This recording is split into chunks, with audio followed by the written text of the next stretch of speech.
Mujeres al frente.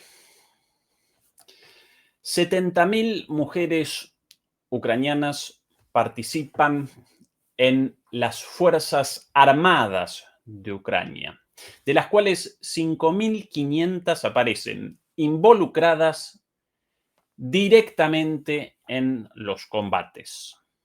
Estas cifras representan un incremento del 20% respecto al año pasado.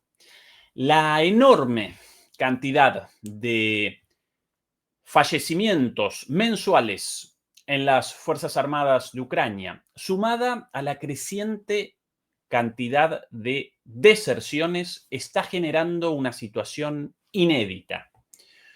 Ucrania deberá comenzar pronto la movilización masiva de mujeres en reemplazo de los varones muertos.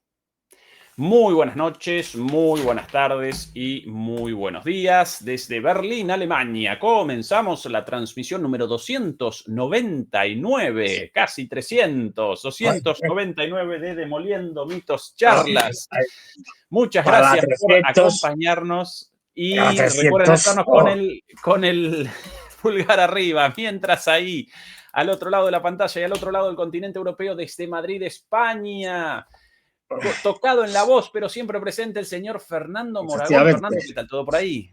Bueno, pues estoy aquí con la faringitis que suelo tener por estas fechas. Esto ya es una tradición, igual que las Navidades y el Año Nuevo y tal. Mi faringitis ya se ha convertido en una tradición y por eso estoy aquí con esto de aquí. A ver, que no se crean que es que me voy a la guerra ni me voy a poner así para atracar un banco. No, esto no, ¿eh? Pero bueno, a ver, tal y como están las cosas, no tardaremos en hacer programas, pues eso, así, para que no se nos reconozca las caras, deformando las voces, porque, como suelo decir siempre, el algoritmo nos persigue cada vez más. Y ahora con la inteligencia artificial machacan más. Dicho Nueva esto, ola de censura antes... en YouTube, querido Fernando. Sí, Ya escuchó efectivamente. de varios canales. Nosotros también siempre con transmisiones desmonetizadas, etcétera, etcétera. Pero ya decía. Bueno, antes de entrar en este asunto interesante, muy interesante de reclutamiento de mujeres, tengo que dar una noticia, bueno, importante, no, lo siguiente. Una cosa que va a cambiar el rumbo de la guerra, sin duda alguna. O sea, hasta ahora estaban ganando los rusos y todos pensábamos, yo el primero, que iban a ganar la guerra, pero hay acontecimientos impredecibles que hacen que uno tenga que cambiar de opinión. Y esta vez es importante porque ni más ni menos que Lituania ha decidido restablecer el servicio militar obligatorio. Uf. Y esto va a empezar a partir de 2026. Piensan reclutar para el próximo año 5.000 hombres. Esto, No. Sí, 5.000 hombres. Lituania. Es decir, los rusos ahora mismo están rehaciendo todos sus planes militares porque estos 5.000 hombres pues, pueden llegar a Moscú en 2 patadas. Es decir, bueno, pues esta es la ridiculez de los europeos y en este caso de los bálticos. Es decir, que si realmente los bálticos piensan que haciendo esas tonterías, si Rusia quisiera, no, iban a, no le digo parar, no, ni siquiera retrasar una invasión o lo que les diera la gana hacer a los rusos. Hay que estar muy chalados. Esto denota que esta gente tiene graves problemas psicológicos, de percepción de la realidad, pero bueno, ya, en fin, las chaladuras de los europeos. Pero ahora, si quieres, entramos en este tema, que es un tema importante, porque además este tipo de cosas son siempre sintomáticas en todas las guerras. Recordemos la Segunda Guerra Mundial, cuando los alemanes reclutaban niños ya para la batalla de Berlín. Es decir, pues cuando ya está reclutando todo lo reclutable, niños, ancianos, mujeres, extraterrestres, aquí te las tenemos, pues es que las cosas te van muy mal. Te van rematadamente mal. Esta es una unidad, por cierto, Del posado. Washington Post, Fernando, Sí. de Washington Post, columna de ayer, no ganaremos esta guerra sin las mujeres. Y en esta columna efectivamente presentan las cifras de las mujeres movilizadas, 70.000 enlistadas, 5.500 en el frente de batalla. Y aquí imágenes de el primer grupo de combatientes conformado exclusivamente por mujeres, todas ellas operadoras de drones en una unidad independiente con 5 mujeres recorriendo las cercanías del frente para realizar ataques y operaciones de monitoreo del frente. Fernando. Pues aquí dos cosas, al menos. Aparte de lo que decía, cuando ya tienes que reclutar mujeres, ancianos, niños, es que te van muy mal las cosas y vas a perder sí o sí. Son medidas desesperadas que nunca en la historia han dado la vuelta, digamos, a la tortilla a un conflicto bélico. Es decir, simplemente es prolongar la agonía del perdedor, como hemos visto en la Segunda Guerra Mundial, en el caso de la Alemania nazi, o en otras guerras. Pues esto, ya digo, es un síntoma gravísimo. Y luego, además, habría que hacer otras reflexiones. Primero, fíjate que las que estamos viendo, esta nueva unidad, que la primera creo que es que se ha creado, de mujeres encargadas del manejo de los drones. Bueno, pues esto revela dos cosas. Una, aunque pueda parecer que no, decir, bueno, como manejas drones no estás pegando tiros en el frente. Bueno, el principal objetivo de las tropas rusas son las personas encargadas de manejar los drones. Con lo cual, es decir, estás en la posición más peligrosa porque te van a ir buscando y van a ir a por ti. Eso en primer lugar. Los operadores de drones ahora mismo son el principal objetivo de ambas fuerzas, tanto de ucranianos como de rusos. Dos, hay un elemento clave. Aparte de lo que ya hemos comentado mil veces de la falta de efectivos, de ahí que tengan que reclutar mujeres y lo que haga falta, de la falta de efectivos, es que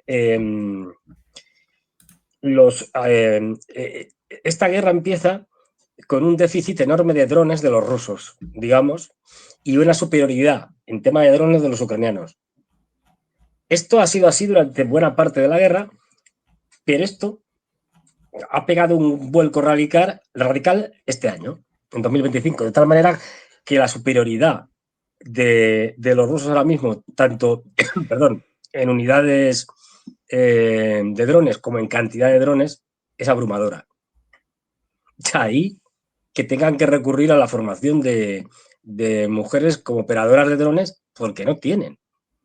Es decir, ya no tienen la superioridad en el tema de drones, que es clave, porque lo que ha hecho que se mantenga, especialmente en el último año, más o menos sin colapsar el ejército ucraniano, ha sido ante la falta de efectivos, la falta de gente, de personal para luchar, ha sido el que tenían todavía una muralla de drones de una cierta capacidad para más o menos frenar a los rusos en el tema de los drones, que es clave actualmente. Bueno, eso se ha acabado. Eso se ha acabado. Y se está viendo en todas las líneas del frente, incluso observadores ucranianos, es decir, lo constatan. Y esto bueno, pues debería llevar también a otras reflexiones, hasta qué punto los infames europeos y, por supuesto, el infame gobierno de Zelensky está dispuesto a cumplir la máxima, por desgracia, de Boris Johnson, de combatir hasta el último ucraniano. Ojo que sobre esto, o sea, se han pronunciado, digamos, los sectores más nacionalistas o ultranacionalistas ucranianos de que hay que luchar hasta el final. Aquí, Fernando, The Wall Street Journal, nada más y nada menos, nada sospechoso de prorruso. No.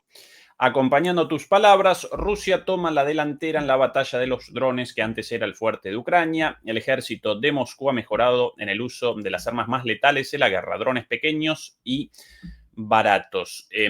Solo como aclaración para los demoledores y las demoledoras, los operadores de drones no participan en los combates en el frente mismo, pero físicamente aparecen en los territorios ubicados inmediatamente después del frente, ¿sí? En los territorios lindantes, en un radio de, según el tipo de dron, según la zona, hasta como máximo 50 kilómetros, pero por lo general mucho más cerca, dentro de mucho los más cerca. 20 kilómetros Mm. posteriores hacia cada lado del frente de contacto. Por ende, aparecen como blancos efectivos del Ujú. ejército enemigo y, como remachaba Fernando, representan el principal objetivo de ambas fuerzas armadas debido a la importancia asumida por los drones, ¿verdad?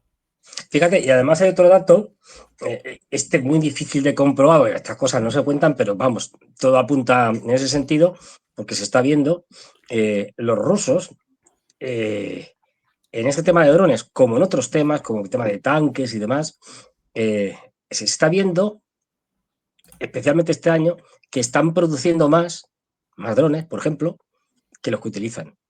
¿Y esto? ¿Por qué esto? Es decir, pues porque aparte de que puedan utilizarlos en un momento determinado para hacer grandes ataques, todo apunta, desgraciadamente, a que los rusos saben o piensan que una vez acabada la guerra de Ucrania, la guerra con Europa va a seguir.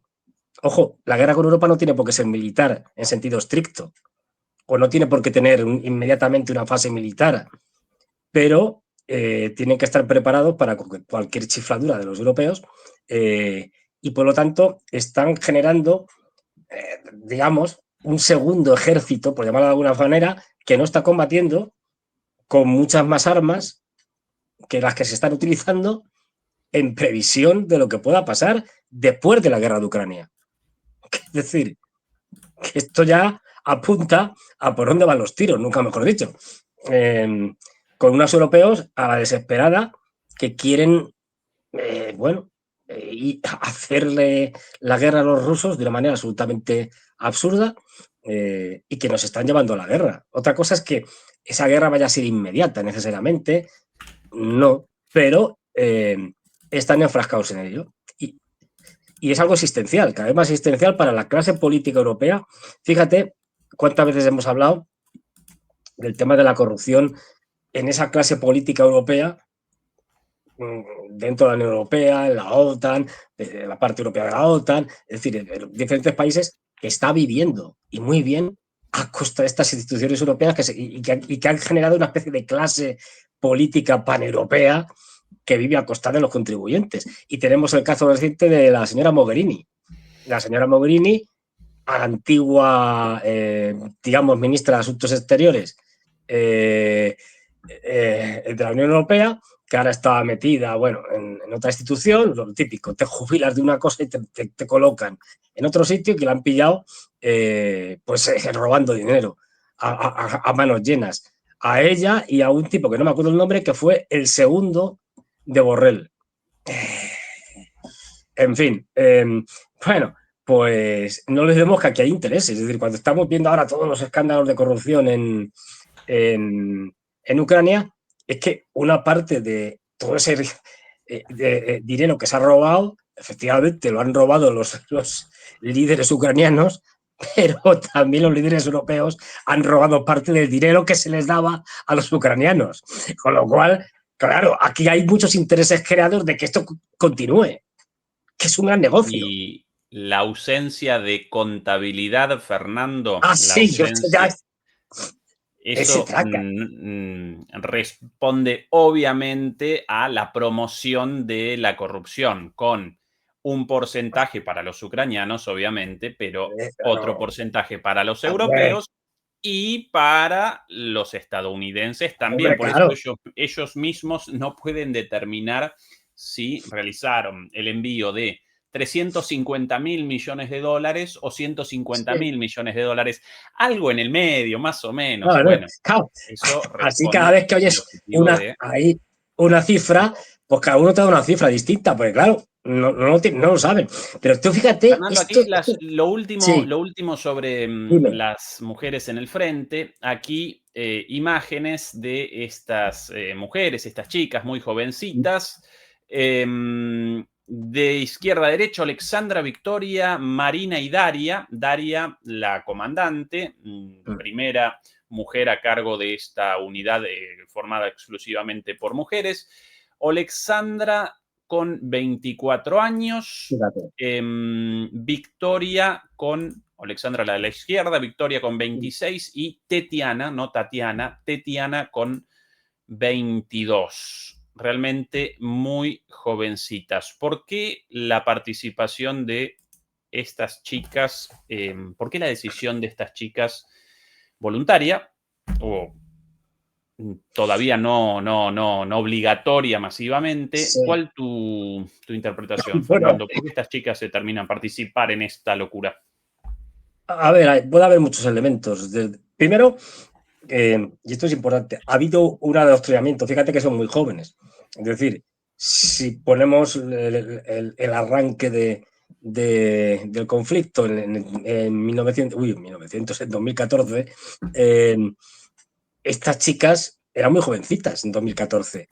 A partir de ahí ha habido un adoctrinamiento por parte de los gobiernos ucranianos respectivos brutal de la población, haciendo crecer un nacionalismo exacerbado y al mismo tiempo un odio, generando un odio contra los rusos. Esto, si te lo han ido metiendo en el cuerpo durante muchos años, pues terminas asimilándolo. Esto puede ser una de las causas. Luego puede haber causas, y hay casos también, de que el marido, o el novio, o el hermano, o el padre ha ido al frente, lo han matado, y de alguna manera, pues, por comprensible ira, pues, rabia, deseos de venganza, es decir, pues te vas. Eso también es comprensible. Es decir, que puede haber ahí muchas causas, pero aparte luego también de que, bueno, social, hay una presión social, es decir, para que está bien visto que se apunten y está mal visto que no se haga nada. Esto es especialmente duro para los hombres, pero también está alcanzando a las mujeres. Quiero decir que... Sí. Esta Daria, la jefa sí, de la unidad de 35 años, yo acompañaría tu análisis, Fernando, con sí, la situación económica también. de los jóvenes.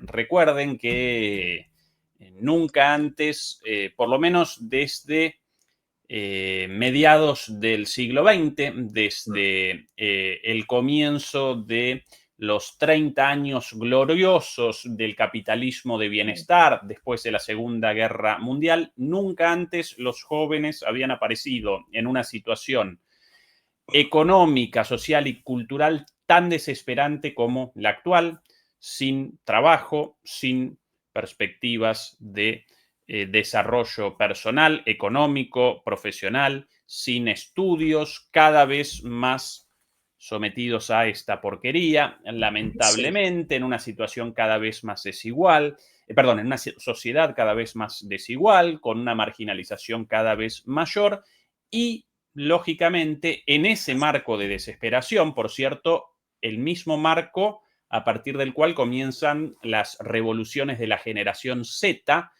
revoluciones en el sentido de erupciones de furia sin ninguna, con excepciones como por ejemplo en el caso de México, con una protesta organizada por la oposición al gobierno disfrazada de generación Z. Pero en las otras erupciones, en las otras sublevaciones encabezadas por la generación Z, los jóvenes carecen de organización, simplemente reaccionan furibundamente ante esta situación totalmente funesta.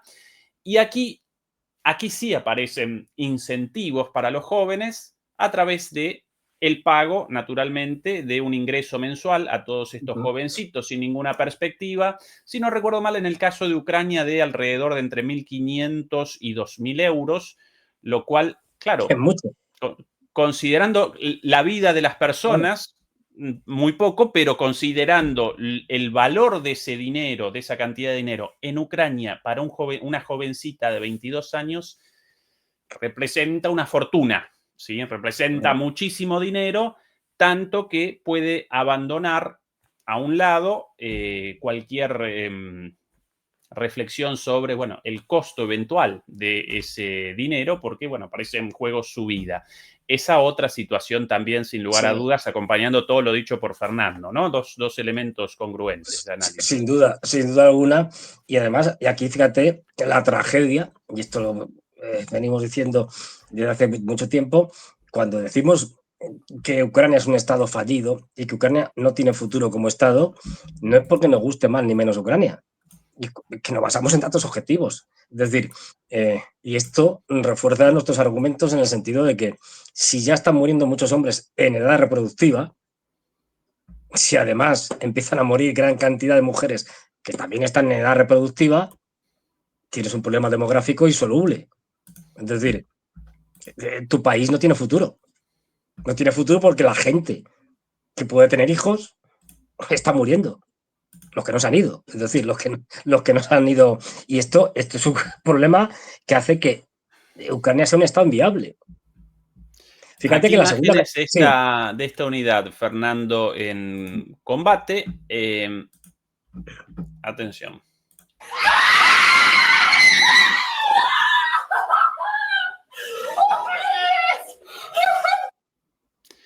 Bueno, celebrando evidentemente algún éxito militar. amistoso, Sí, pero chiquilinas, yo sinceramente no puedo, más allá de que yo también quiero el final de la guerra lo más rápido sí. posible y eso solo respondería a una victoria rusa, no puedo generar odio dentro de mí contra esas jovencitas perdidas ahí como carne de cañón. A Para mí ver, ahí aparecen pobres chicas, víctimas.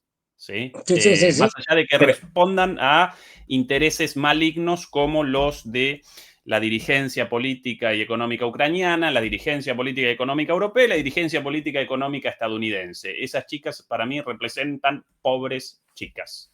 fíjate que en esto hemos ido a peor.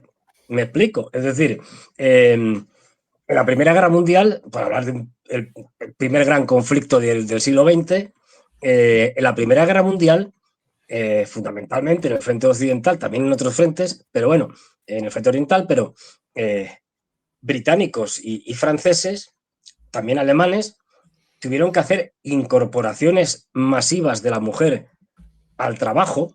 Fue un momento fundamental para la incorporación de la mujer al trabajo, porque como estaban combatiendo los hombres en el frente, encima en una línea de trincheras, que recuerda bastante a lo de Rusia y Ucrania, en una línea de trincheras que apenas se movía y con unas cifras de bajas escalofriantes. Me acuerdo que la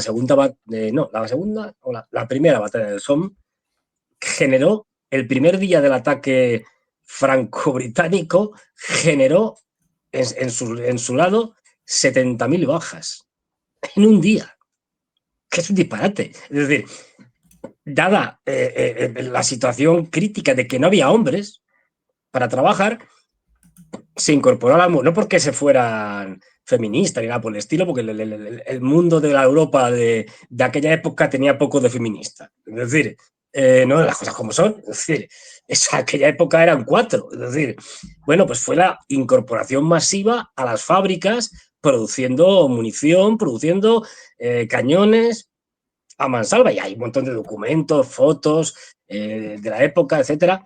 Bueno, pues hemos pasado de meterlas a fabricar armamento a meterlas ya directamente en el frente.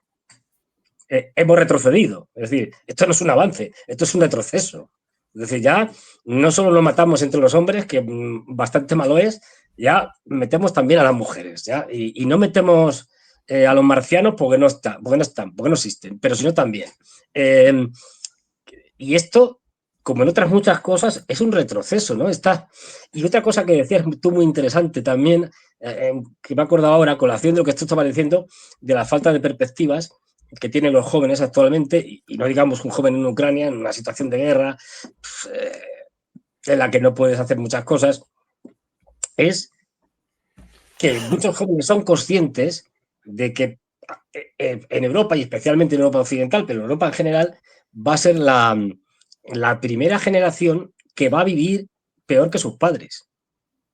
Es decir, hasta ahora, digamos, que en general, en términos generales, bueno, se sabía que, bueno, en términos, digo, generales, hay casos que no, pero bueno, una generación iba a prosperar, iba a tener mejores perspectivas que la anterior, después de la Segunda Guerra Mundial, ¿no? Ahora estamos ante esta generación Z que tiene muy claro que va a vivir peor que sus padres. Y luego otra cosa interesante que decías, y es que, fíjate, yo esto sí que lo he vivido en grado mínimo, o sea, en grado, es decir, microscópico, en comparación con otras cosas, esto lo he vivido y he participado de ello.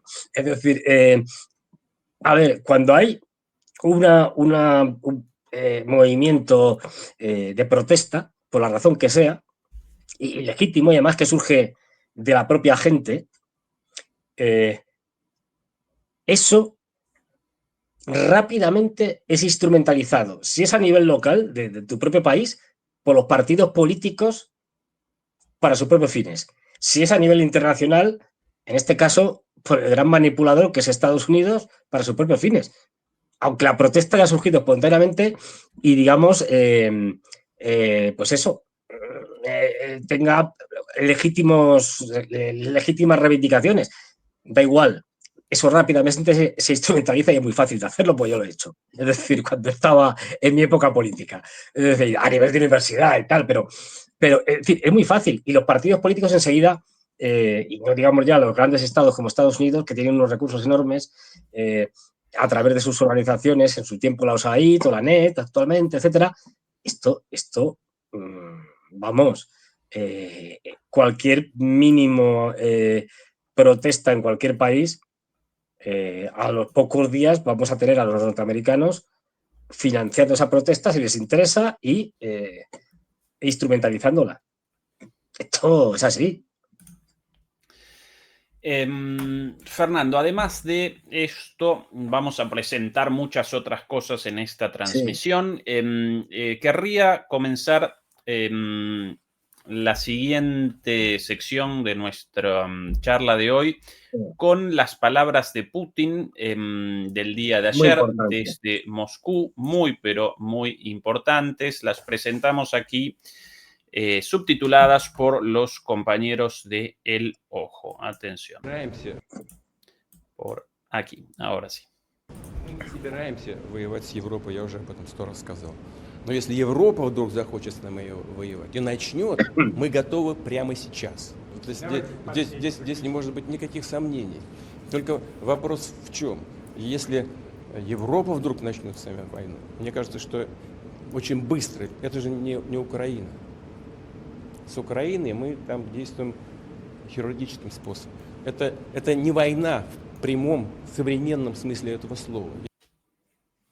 Todo lo que estoy diciendo... Más claro imposible, Fernando. Más claro imposible. Interpretación. Bueno, hay poco que interpretar, pero vamos, es decir... Y esto yo lo he visto, quiero decir, lo he visto hablando con militares, hablando con diplomáticos en Rusia, que piensan como Putin. Es decir, consideran que esto es algo así como una semiguerra civil de unos hermanos eslavos descarriados que han cogido el mal camino. Es decir, y fíjate que el propio Putin hace un gesto así, dice, no, esto es una cosa quirúrgica, es decir, esto es con bisturí. Es decir, esto no tiene nada que ver con una guerra de verdad, con una guerra moderna, dice, con una guerra de verdad. Ahora bien, Europa no es Ucrania. Sí, nosotros, le dice, hemos dicho 200 veces y tal, que no queremos ir a la guerra con Europa, que no queremos conquistar Europa, que no nos interesa para nada la guerra en Europa. Ahora bien, si los europeos se empeñan, pues estamos listos. Es decir, cuando ustedes quieran. Y esa guerra no va a ser como la de Ucrania.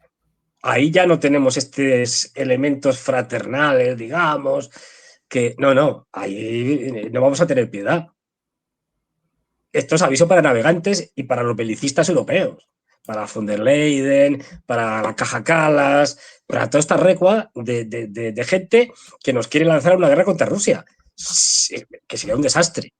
O sea, sería digamos ya la culminación del desastre europeo, porque sería una derrota inevitable, fíjate que Putin dice, y además tiene razón, dice, no, esta guerra duraría muy poco, no duraría 4 años. Es decir, esto lo solventamos, te tiramos 5 o 6 Oreknik y esto se acaba. Es decir, y sería ya el derrumbe completo de Europa. Ahora bien, todo apunta a que la élite política europea está por la labor no de enfrentarse directamente, pues son cobardes, no tienen ese valor, pero sí por hacer todo lo posible para utilizar proxies, como el caso de Ucrania, posiblemente Moldavia en el futuro, o para crear situaciones de tensión o en un contexto de guerra híbrida, guerra cibernética, atacar buques, utilizando, por ejemplo, y esto es una cosa que puede pasar, una vez que se gane la guerra, el colapso de Ucrania va a generar una cantidad bastante grande de nacionalistas ucranianos dispuestos a ser instrumentalizados para generar problemas. Atentados terroristas, ataques, como hemos visto ahora, a barcos de transporte y mantener una tensión permanentemente. Putin realizó estas declaraciones el día de ayer en una conferencia de prensa en el marco del foro Russia Calling, Rusia llamando, un foro económico, un foro de inversión económica. Por cierto, realizó estas declaraciones en respuesta a una pregunta, no como algo preparado previamente, sino que consultado por periodistas, Putin responde preguntas de periodistas prorrusos y antirrusos, a diferencia de los políticos occidentales. Y frente a una pregunta, ¿y usted quiere un ataque a Rusia? Él respondió, perdón, a Europa, no, pero si ellos comienzan... Pues que se lo va a hacer. Yo no quiero pelear, pero si ustedes quieren, pues... Nada de operaciones quirúrgicas. Y después también, aquí otro pedacito. Muy interesante. Un pedacito antes de lo de Turquía, Fernando, pero en inglés, pero quería yo la traducción porque acá un par de cosas muy interesantes dichas en el mismo contexto. Atención. Primero esto, bueno, así, los subtítulos en inglés.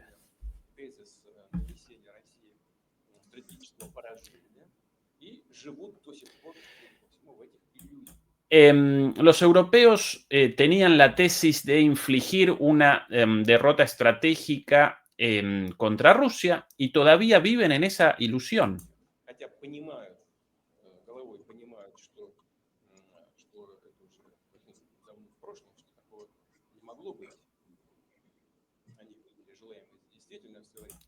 A pesar de que en sus cabezas se dan cuenta de que esto ya no puede ser más, todavía responden al deseo de esta realidad de una derrota estratégica contra Rusia y no pueden admitirlo para consigo mismo. Esto ya es imposible, esta tesis de la derrota estratégica. Primero porque nosotros nos corrimos, nosotros los rusos, ¿sí? Primero porque nosotros nos corrimos.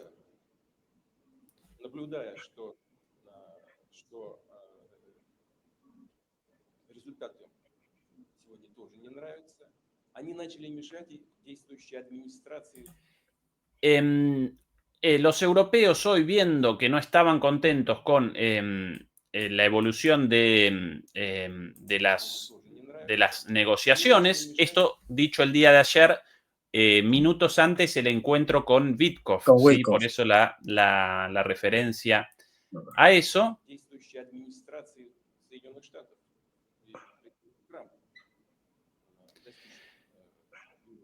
Decepcionados por las negociaciones que estamos llevando a cabo con los estadounidenses, ya han empezado a poner todos los obstáculos posibles a los intentos de Trump de alcanzar la paz a través de negociaciones.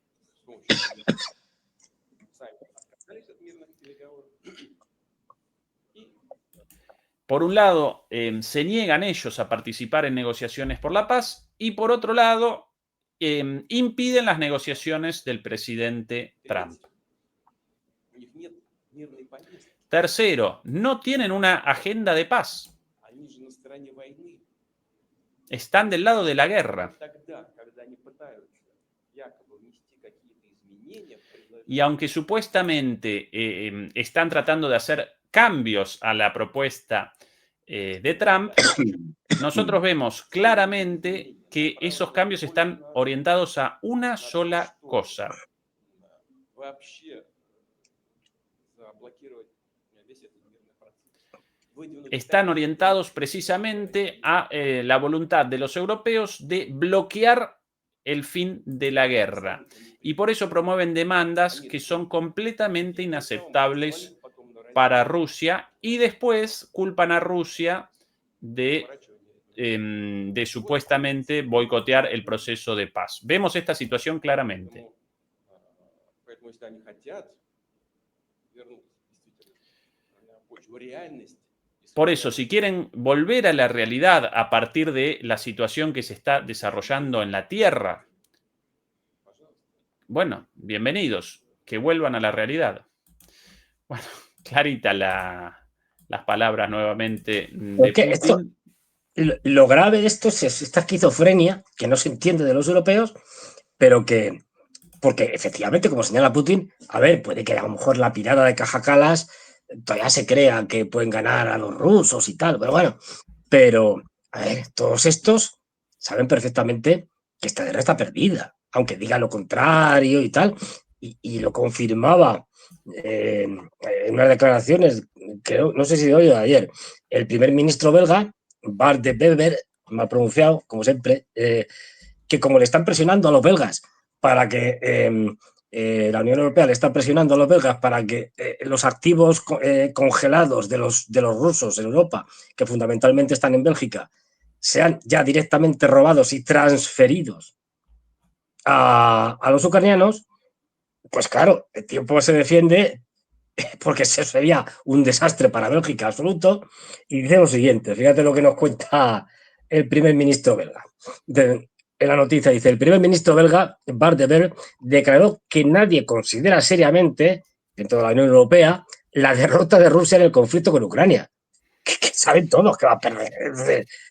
Calificó tales expectativas de cuentos de hadas e ilusiones vacías. La razón fue la cuestión de si los activos rusos podrían ir a Ucrania. De Wever recordó que anteriormente los activos soberanos de otros países solo se congelaban durante los conflictos. Congelar, no transferir, que no es lo mismo. Dice, y solo podían transferirse a la otra parte tras una derrota evidente, que en la situación actual se considera que tal resultado es casi imposible, la derrota de Rusia. También enfatizó que la transferencia directa de activos congelados a otro país nunca se ha realizado y parece ser un intento más de confiscarlos que de otra cosa. Es decir, se está defendiendo como puede porque sabe que esto es el hundimiento de Bélgica, de la Unión Europea, si hacen esto, porque la confianza desaparece completamente y aquí no va a poner dinero ya nadie, absolutamente nadie. Pero fíjate cómo reconoce, en este caso, enfrentándose a la Unión Europea, dice, no, pero vamos a ver, déjese usted de tonterías, si sabemos que esto está perdido, que Rusia ha ganado, que ustedes lo saben, yo lo sé. O sea, otra cosa es que tengamos que hacer el paripé porque hay intereses, etcétera, vale, pero bueno, pues aquí Putin se está diciendo clarísimamente, es decir, bueno, y fíjate además, y ahora hablaremos de esto, la concordancia entre los discursos de Trump y de Putin. Fíjate que al final los dos confluyen en que la culpa es de los europeos. Es decir, por razones distintas, esto ya se va elaborando. Es decir, los ucranianos, que sabemos que van a caer, y los tontos de los europeos, que van a pagar el pacto porque ya nos hemos puesto de acuerdo que quiénes son los malos de la película. Los malos de esta película van a ser la administración Biden, que son los que montaron la guerra, los europeos, por supuesto, Zelensky y compañía, que a Zelensky le ganan dos telediarios. De hecho, yo ya he estado viendo declaraciones de diputados de la Rada, diputados ucranianos, diciendo, esto nunca sabe si es verdad o no, que Zelensky, antes de que finalice el año, dimite. No sé si es verdad o no, pero lo dicen. Que lo dicen es cierto. Por aquí algunas imágenes de la Rada ucraniana. Sí, que no es precisamente un remanso de paz. Un remanso de paz no es.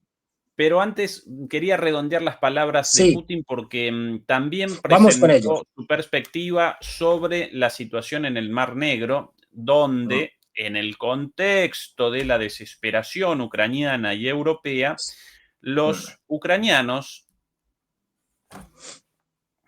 en esto participaron, según los analistas militares más serios, los británicos y los alemanes, por sobre todas las cosas.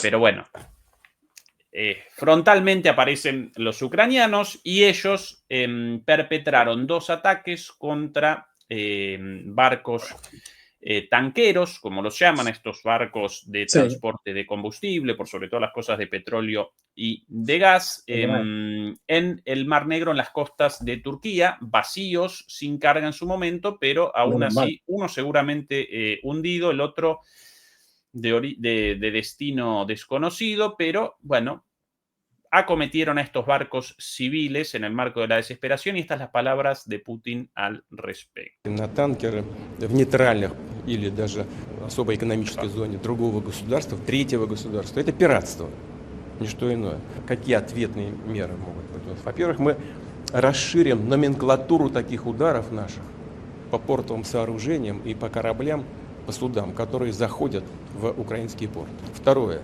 Если это будет продолжаться, мы рассмотрим возможность, я не говорю, что мы это будем делать, но рассмотрим возможность ответных мер в отношении судов тех стран, которые помогают Украине осуществлять эти пиратские акции. Ну, самый радикальный способ – это отрезать Украину от моря. Тогда ей невозможно будет заниматься пиратством в принципе.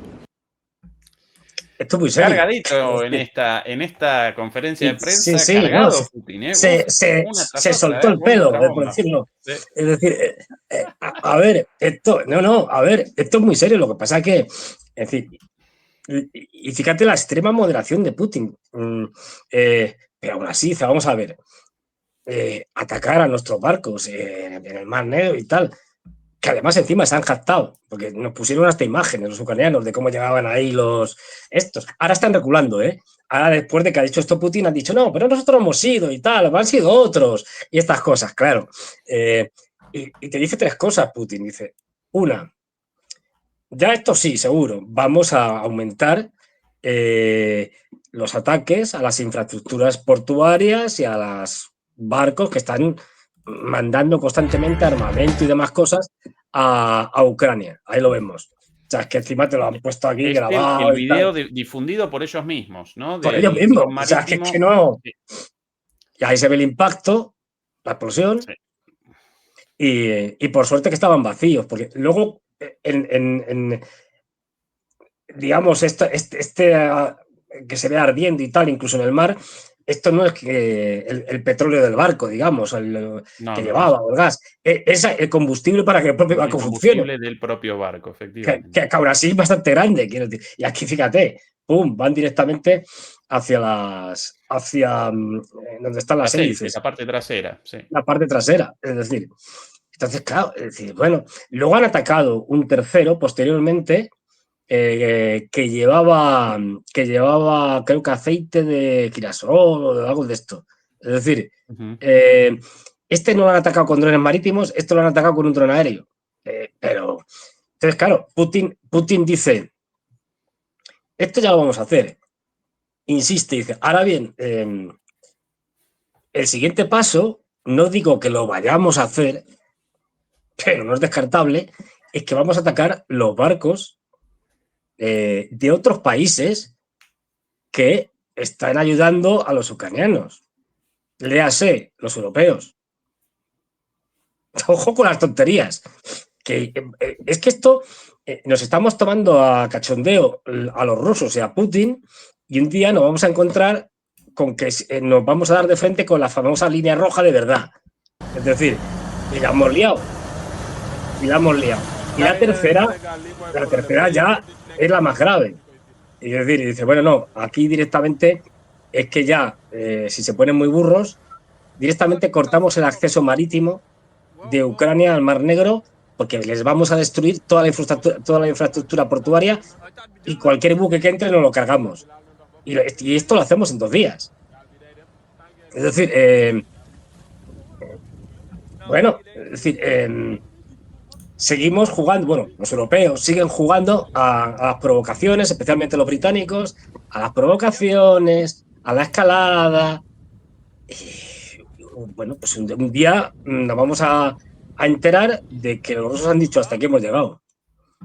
Y a ver qué hacemos ahora. Sí, Señor Macron, señor efectivamente. Merz, señor Steinmeier, a ver qué hacen ustedes ahora cuando los rusos se cansen. Nosotros, Fernando, no queremos escalada de ningún tipo, con la excepción de la escalada de los likes. Qué Esta es introducción, ¿eh? importantísima. Esta escalada, Pulgar que es clave. arriba, casi 2000 demoledores conectados y apenas 900 likes. Por favor, likes, likes, likes. Eso nos ayuda contra la censura en tiempos de una nueva ola de desmonetización y censura. Nosotros, por suerte, hasta ahora afectados solo en algunos videos, otros canales mucho más, canales Mucho más. hermanos. No voy a A citar referenciar nombres, efectivamente cuál, pero bueno. pero bueno, de los conocidos por todos ustedes. Pero bueno, Por cierto, quería Fernando, un pedido aprovechar. más. Ah, Sí, no, sigue, no, ahora te lo digo. un pedido más a los demoledores. Recuerden que hace más o menos 2 semanas reactivamos la cuenta de TikTok, el canal de TikTok de Demoliendo Mitos. Todavía nos acompaña muy poquita gente. Por favor, a todos aquellos, todos los demoledores y todas las demoledoras con TikTok, acompáñennos ahí. Presentamos muy buenos cortos con la suscripción ahí gratuita también. Es el pedido, y en nuestro canal en inglés, naturalmente, el enlace aparece en la descripción. Demoliendo Mitos en inglés, Demolition Political Myths, es el nombre en inglés. Fernando, No, sí. quería hacerte, además tú lo conoces mejor que yo, una breve referencia a la libertad de expresión tan grande que tenemos en Occidente, en Europa. Cómo está desbordada la libertad de expresión, todo se puede decir. Y hace unos días, y ya digo, tú lo conoces mejor, que estás en Alemania, a la líder, es que ya el apellido es impronunciable para mí. La líder de la izquierda, Wagenknecht. Wagenknecht. Wagenknecht, Ah, le estaban haciendo una entrevista y la cortaron así, pero por lo sí, de sano, una. de Sí, sí, una, ¿no? Cuéntalo tú ningún que, problema. que lo conoces No, mejor. bueno, pero Fernando, acá en Alemania, la libertad de expresión solamente una frase para mi propio ejemplo, solamente por una posición en favor de la paz y de la negociación en la guerra Sí, de la OTAN contra Rusia. Yo, echado de los medios sí. públicos alemanes, en concreto de Deutsche Welle, echado de la universidad, y yo un tarambana, un personaje secundario, personas mucho más importantes que yo para los alemanes, como Sara por esta, sí. ejemplo, como por ejemplo una lideresa política como Sarah Wagenknecht, Que te muchísimos la profesores cortaron. universitarios alemanes, el propio filósofo Habermas, uno Claro, sí, sí.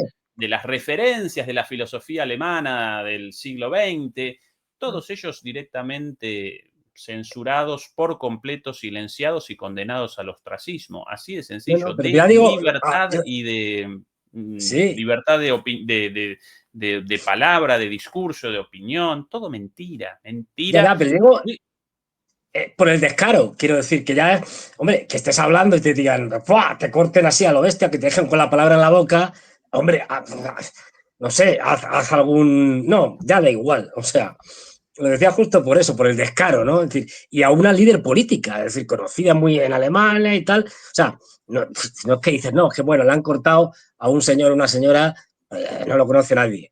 No, Recordá es que decir, contra esa señora cometieron fraude en las últimas elecciones. sí, Recordá que recordemos sí, que la Constitución alemana establece un piso del 5% para el ingreso al Parlamento, y oficialmente su fuerza nueva,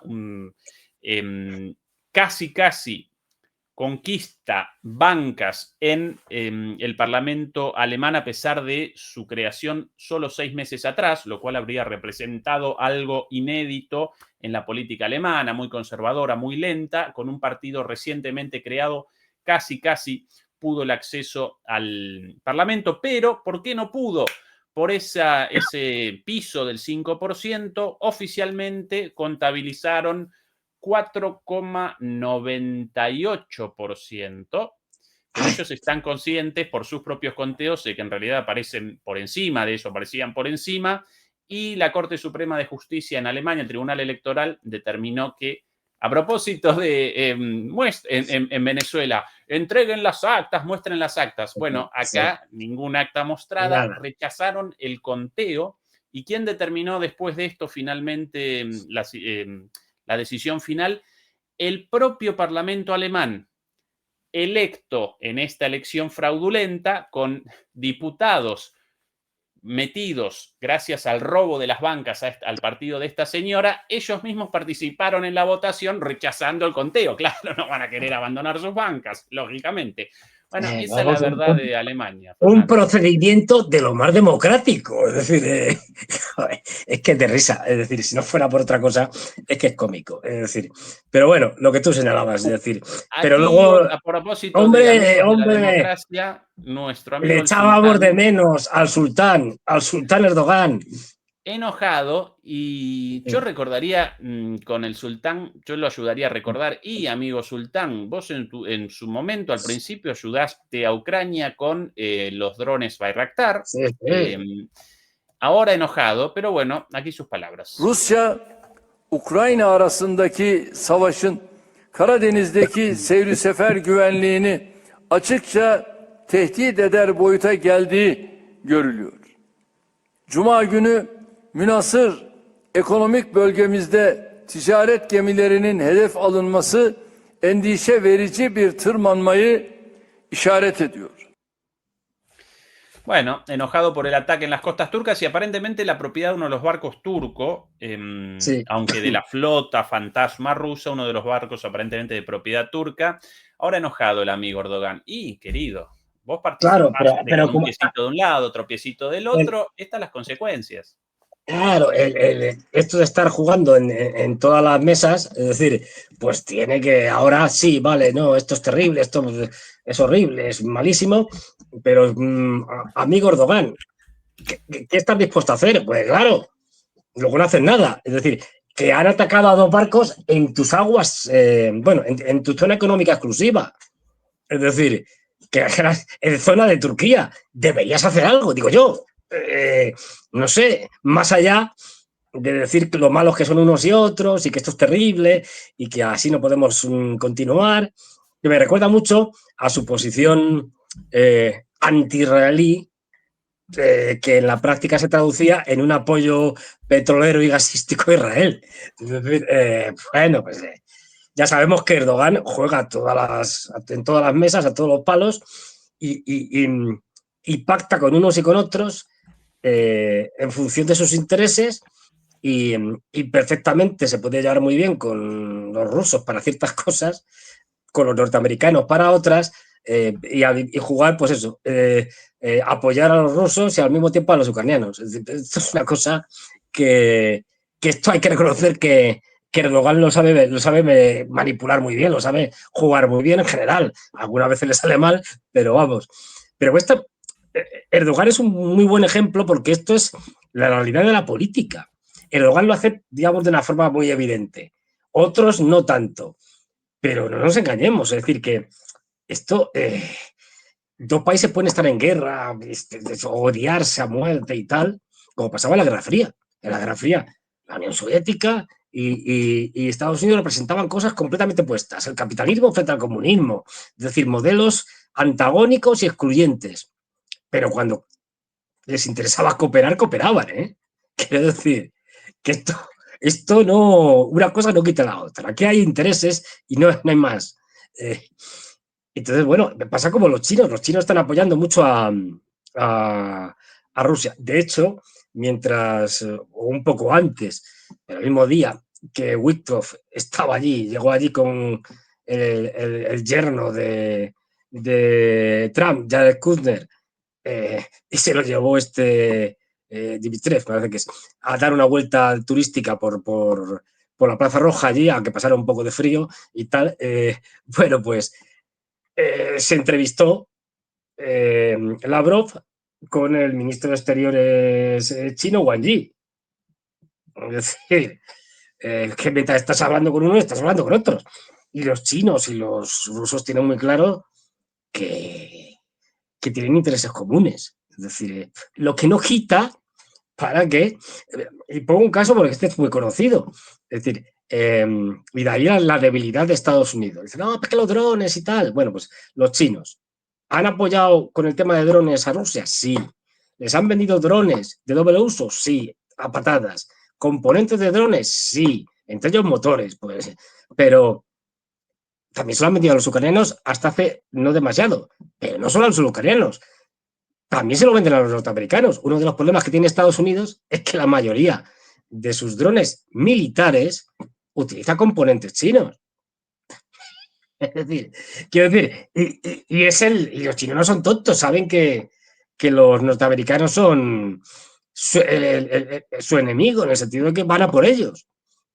Bueno, también es una forma de tenerlos enganchados. Decir, bueno, pues que o dejo de vender componentes y a ver cómo fabricáis los drones. Es decir, aquí vemos la comitiva.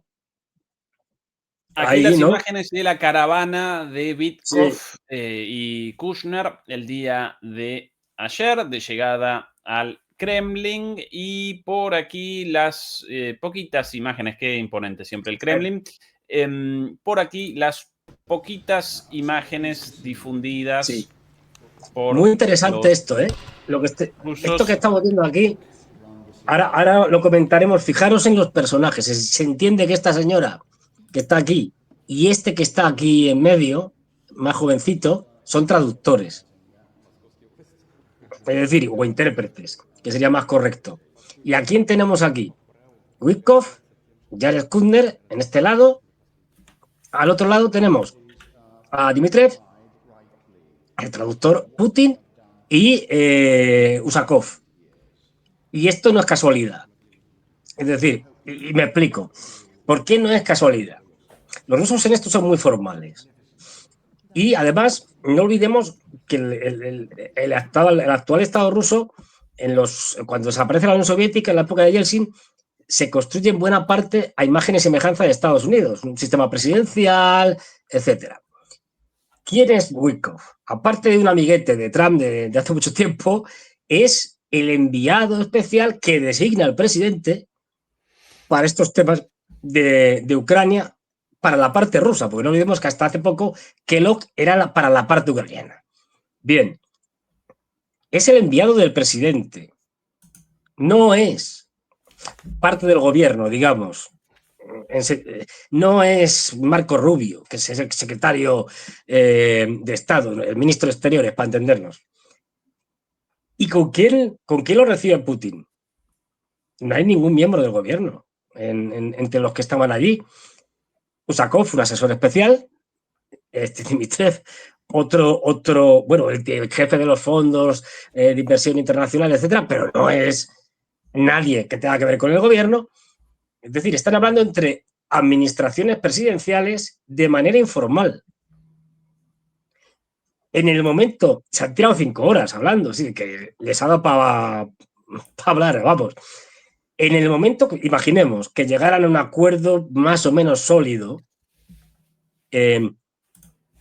esto pasaría al siguiente formato, que es que entonces, ya a nivel de gobiernos, Marco Rubio, como representante del Departamento de Estado, como la cabeza del Departamento de Estado, se entrevistaría con Lavrov como ministro de Exteriores. Y esto es informal ya. Esto ya no es que te mando a un enviado especial que es amiguete mío y que te cuente un poco lo que yo pienso. Y no, tal, y no. O sea que, ojo, que todas estas cosas tienen su valor. Es decir, y además los rusos le dan mucho valor a estas cosas. Los americanos menos. Pero estos son muy protocolarios y dan la imagen que te dan. Es decir, porque Bueno, lo poco que sabemos de esta reunión, pues tampoco salió Usakov y tal, comentando un poco por encima, pero contó poco, las cosas como son. Pero una de las cosas interesantes que dijo es que se trataron, no se entraron en detalles, ni en concretos los famosos 28 puntos ni tal, sino que se trataron, como siempre, las cuestiones de fondo. Ya sabemos lo que estamos hablando. Es decir, de esos famosos puntos que dejó más que claro Putin el 14 de junio del año pasado, de 2024, y que de ahí los rusos no se han movido ni un milímetro. Y lo que para mí están haciendo ahora mismo es básicamente aunar posiciones, porque fíjate que aquí la presión ahora mismo sobre Ucrania es tremenda. Desde el punto de vista militar, los rusos zumbándoles. Desde el punto de vista político, los norteamericanos presionando con la corrupción. Doble presión.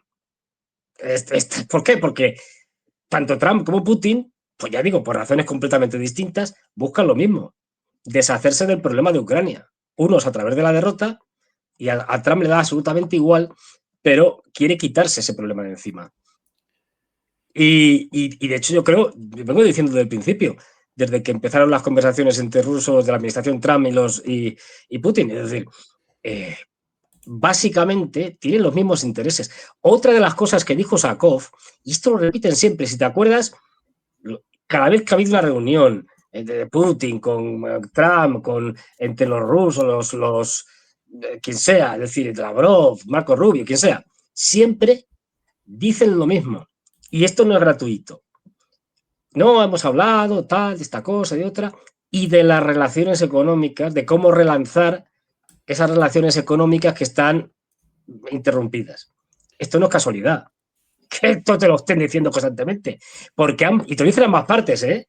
Es decir, porque no olvidemos que para Trump es fundamental relanzar esas relaciones económicas por varias razones, pero fundamentalmente, aparte de las famosas tierras raras, por el petróleo y el gas. Y te voy a dar unos datos que yo creo que son muy reveladores. Que es lo siguiente. Fíjate. Y ahora hago así, de esto es un giro, como las buenas películas, ¿no? Como las buenas películas que pones a primera estatal y te pegan un giro y te vas a un lado y dices, ¿y esto? ¿Por qué me cuenta este chalado? Fernando, la participación de Dimitrov ahí, obviamente, sí, con un mensaje económico. Claro. 100%, 100%. 100%. Es decir, pero fíjate, lo digo porque al final cuando rascas, casi siempre encuentras siempre lo mismo, que es petróleo, gas, energía, minerales estratégicos. Luego puede haber muchas más razones para el conflicto, para lo que sea. Y fíjate que vamos a hacer un giro, pero vamos a acabar otra vez en Rusia. Es decir, y es lo siguiente, y lo matizo bien. A Estados Unidos le quedan aproximadamente de 5 a 7 años de petróleo convencional. Ojo, no del petróleo de la fracturación hidráulica, del convencional, es decir, del que tiene Arabia Saudí, del que tiene Irak, del que tiene Irán, del que tiene Rusia, de toda la vida, para que nos entendamos. Si dependiera únicamente de sus reservas convencionales probadas, es decir, que a Estados Unidos le quedan entre 5 y 7 años del petróleo convencional de buena calidad, del de toda la vida, si tenemos solo en cuenta las reservas probadas. Si mañana encuentran más, ya estamos hablando de otra cosa, porque se ponen a explorar. Ojo, esto lo saben perfectamente los norteamericanos. Es más,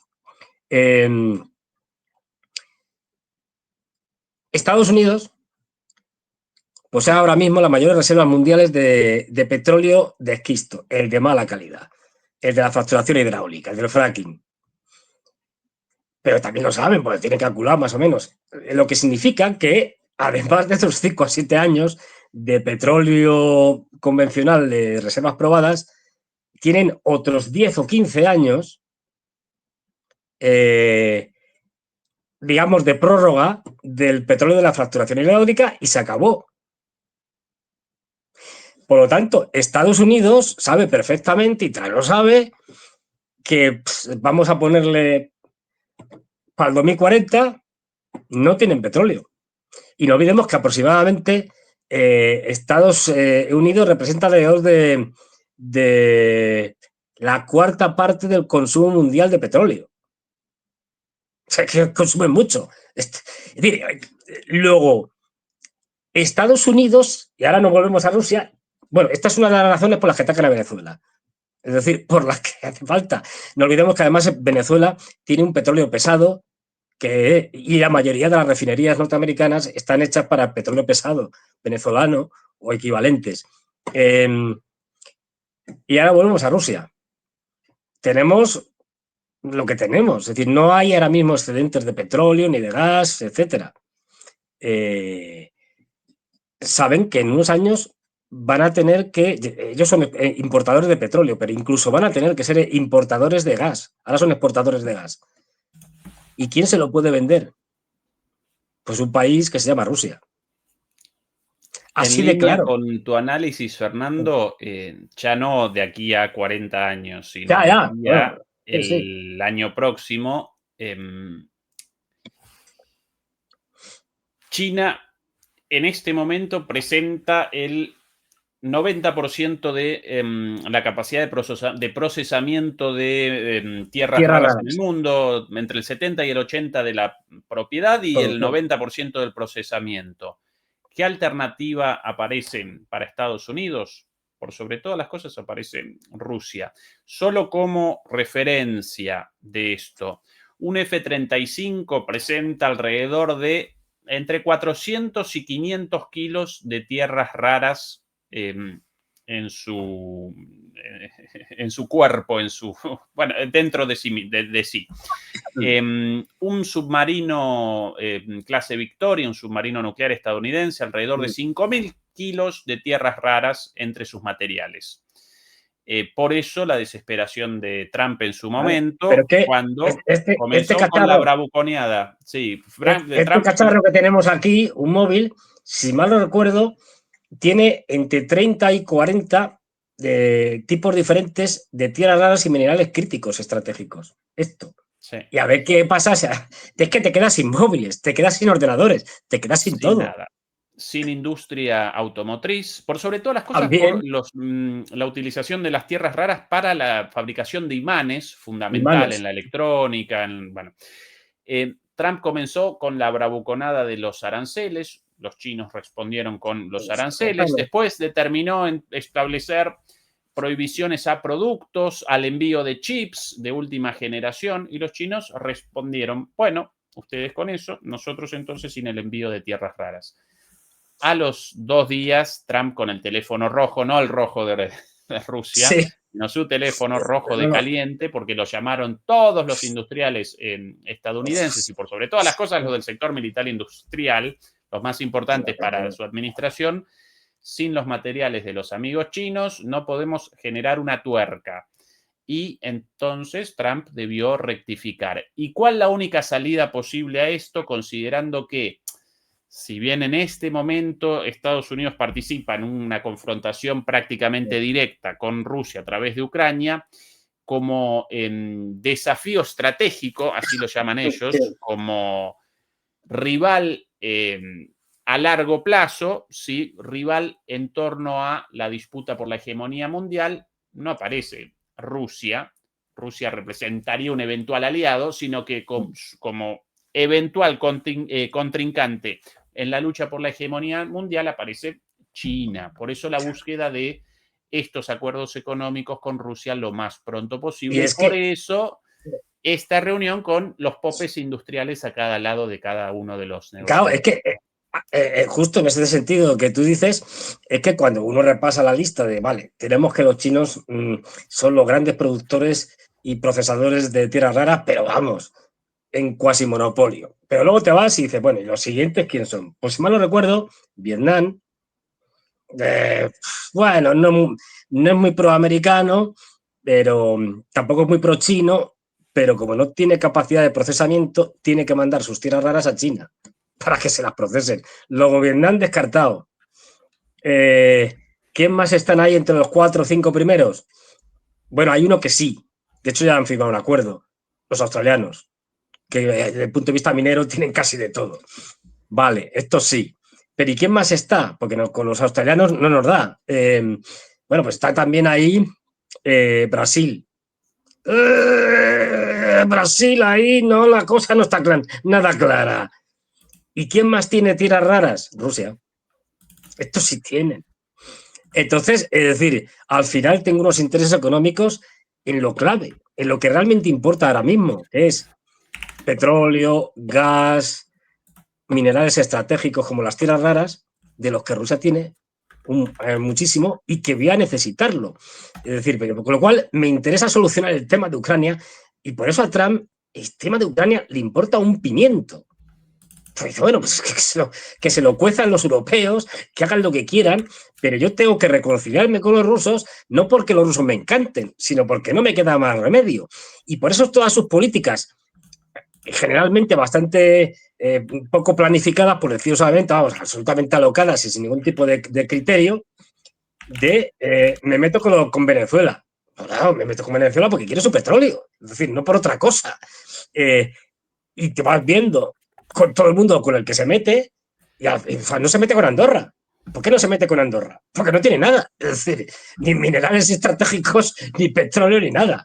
Entonces, aquí se está jugando, pues eso, mira, ahí lo tienes, tierras raras. Ahí el gráfico. Por cierto, Australia efectivamente con muchísimo potencial minero y con una producción minera enorme, pero bueno, además de que terriblemente contaminante, no solo eso, sino muy, pero muy demandante en cuanto a lo energético. Por ejemplo, el litio australiano.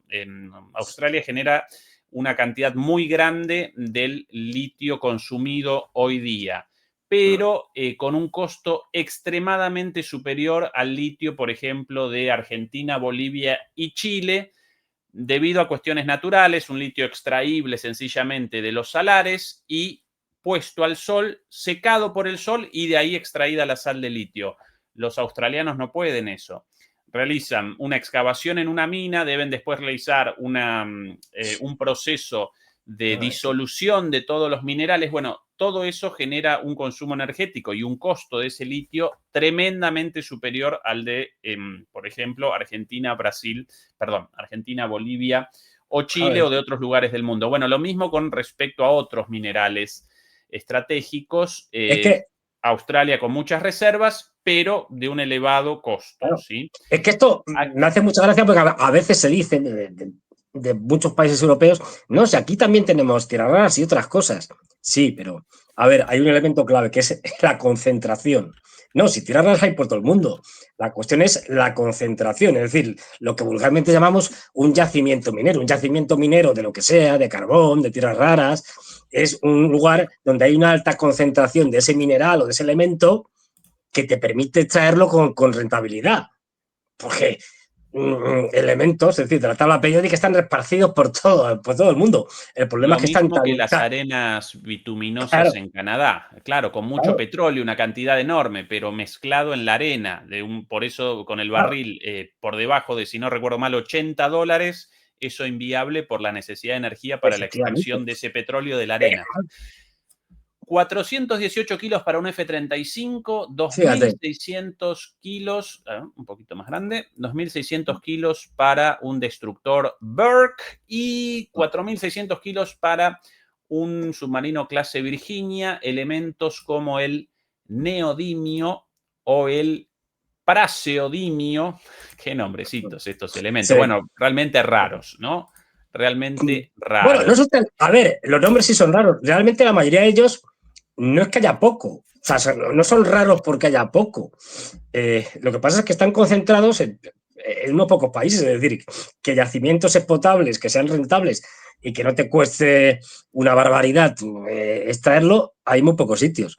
Pero ya digo, o sea, hay cosas más raras. En el oro, sin ir más lejos, el oro, que es una cosa que todos conocemos, bueno, pues el oro se extrae todos los años aproximadamente, en todo el mundo, unos 3.000 y pico, 4.000 toneladas. Es una porquería, quiero decir, comparado con lo que se extrae de hierro, que no sé cuánto es, pero es un disparate. Es decir, ojo, que algún analista que tú y yo conocemos y que participa en una televisión le oí un día decir la siguiente barbaridad, que madre mía. No, si es que esto del oro, yo no sé por qué el oro tiene tanta importancia y tal, la gente compra oro y estas cosas, pues esto solo sirve para joyería. Dios mío, qué ignorancia. El oro es fundamental para un montón de procesos industriales, en pequeñas cantidades, claro, pero el oro, hay oro aquí. Sí. Hay oro sí. en los ordenadores, en los automóviles, también hay oro. Quiero decir, que ojo, esto de que el oro solo sirve para joyería, no, para nada. Y además que son vitales, que en algunos casos se puede sustituir por la plata, en otros no. Es decir, entonces, claro, estas cosas que tienen, en fin, estos comentaristas un tanto cómicos, es decir, que dicen, no, bueno, no, el oro es fundamental para muchas, evidentemente en cantidades mínimas, pero... ¿La primera letra del nombre, Fernando, de ese comentarista? No. A ver... tiene que ver algo con cuando uno se levanta por la mañana para ir a trabajar, sí. Pues se levanta y no digo más. ¿Qué se levanta? Empieza por T, no digo más, que si yo la lío. Uy, temprano, se levanta temprano. Se levanta temprano. Con T, tarado. Sí. No, tarado no, temprano. Dormido. No, se levanta temprano. Pero es el apellido. El apellido. Se levanta temprano. Ahora sí. Ahora sí. Bien. Ahí, pero bueno. A propósito de algo. Bueno, aquí vemos una sesión parlamentaria normal del Parlamento ucraniano, que esto es habitual, estas broncas. Día de ayer, el jefe de la Rada ucraniana, y una buena cantidad de diputados ucranianos con pancartas y a los gritos que renuncie, en relación, obviamente, con Zelensky. La situación en Ucrania, en términos políticos, calentita, bien calentita. Recorremos un poquito el frente, Fernando. También vamos a presentar sobre Venezuela bastantes cosas interesantes, pero quizás para redondear. Por cierto, aquí imágenes distribuidas por la televisión rusa, ya desde Pokrovsk, desde adentro de Pokrovsk. Sí, este es el edificio, no me acuerdo cuál, algo digamos, ayuntamiento, algo así, una cosa de estas oficial. Y además han sacado banderas en varias partes de Pokrovsk, o sea, no es que, bueno, llegamos a una calle, hacemos aquí una foto y nos vamos, no. Que ha habido, ahora me acuerdo bien, pero ha habido un intento de manipulación por parte de los ucranianos con estas fotos para hacer creer que eran los ucranianos, con inteligencia artificial y demás, los que estaban sacando la bandera, cambiaban la bandera y tal, y estas cosas. Pero bueno, Bueno, Pokrovsk, que no está muy destruida, a ver, en términos de lo que se puede ver en otras ciudades. Como, y ahora si acaso hablaremos, como Volchansk, que ya está completamente conquistada, es decir, y tú ves Volchansk y Volchansk está echado un desastre. Quiero decir, pero bueno, aquí sí, edificios que han ardido y tal, pero bueno, para lo que es esta guerra, esto denota el cambio de tácticas, es decir, ya no se trata de machacar y dejar una ciudad hecha un desastre, y luego la rapidez con la que la fase final de la operación en Pokrovsk se ha llevado a cabo. Es decir, aunque haya llevado tiempo todo el que es el cercamiento, el que ir tomando posiciones, los pueblos cercanos, tal, estas cosas, pero una vez que entraron en Pokrovsk, esto ha sido relativamente corto, unos pocos meses. Por aquí, Ucrania, muchos avances una vez más. Sí. En el sur, mucho. Uliápole ya bajo asedio directo con partes de Uliápole ya tomada, Fernando. ¿Qué podemos bueno, aquí bombardeos? Sí. ¿Qué podemos presentar sobre esta situación aquí en el sur? ¿Alguna, novedad, algo no dicho hasta ahora? Aquí conquistado otro pueblo más. Básicamente, es decir, siguen avanzando, es decir, Yulapol efectivamente, ahora mismo están, es decir, los rusos, estoy mirando ahora mismo justo lo último de lo último, tienen conquistada ya una parte en el sur, pequeña, pero una parte, es decir, se ve ya bastantes calles, es decir, y luego han entrado a ver, sería el noreste, más o menos, y ahí han entrado en varias posiciones y bueno, no olvidemos que, pero lo que es importante es que se han ido reduciendo los espacios que quedaban intermedios, de tal manera que, por ejemplo, Drogofilia ha caído. A ver, Drogofilia es que hay un montón también, pero bueno, si uno va recorriendo la carretera, y nunca me acuerdo del río que está lo de la carretera, pero bueno, ya los rusos Aquí se arriba, han hecho... acá arriba, ¿verdad? Sí. Ahí arriba, ahí, Drogofilia, bueno, pues se han hecho con, si te fijas, toda esta línea, si seguimos la carretera, es que ya tienen todo prácticamente, seguimos bajando, ahora se están acercando, están prácticamente combatiendo en un pueblo que se llama Barabarivka, mal pronunciado, que está justo abajo de Drogofilia, y en el momento que terminen con esto, efectivamente, pues esa es poco más. Es decir, ya solo les queda traspasar el río, que nunca me acuerdo cómo se llama, espérate, Haichur o algo así, espérate, ahora te lo digo. El río llamado Haichur, mal Haichul, pronunciado, sí, Haichul, algo así. efectivamente. Bueno, pues que ya lo han traspasado en algún punto, traspasar el río y envolver Yulapole. Si os fijáis, Sí. es decir, están haciendo lo que hacen siempre, es decir, van envolviendo. Una vez que han cruzado el río, que hayan terminado de atacar estas últimas partes que quedan efectivamente, ahí lo señala muy bien Ezequiel, pues que terminan de tomar esta pequeña parte que queda aquí y tal, traspasan el río y ya lo tenemos cercado. Ojo, y esto es importante, dos novedades siguiendo esta línea del frente importantes, porque esto les está preocupando muy mucho y hay muchas críticas de dentro del régimen ucraniano, generales, de diputados, etcétera. Y es que Orejov, que bueno, llevaba relativamente bastante tiempo, con pocos movimientos, ha habido un avance que no es muy grande, pero que es sustancial, que es aquí, en Novodanilivka, más o menos. Esto han entrado en la parte sur de la ciudad, pero es que, claro, fijaros que Novodanilivka está al lado de Rojov. Es decir, está a tiro de piedra. En el momento que terminen de conquistar la ciudad, ojo, que empiezan a entrar desde Tomachavka o algo así, o Tounachavka, soy fatal para estas cosas.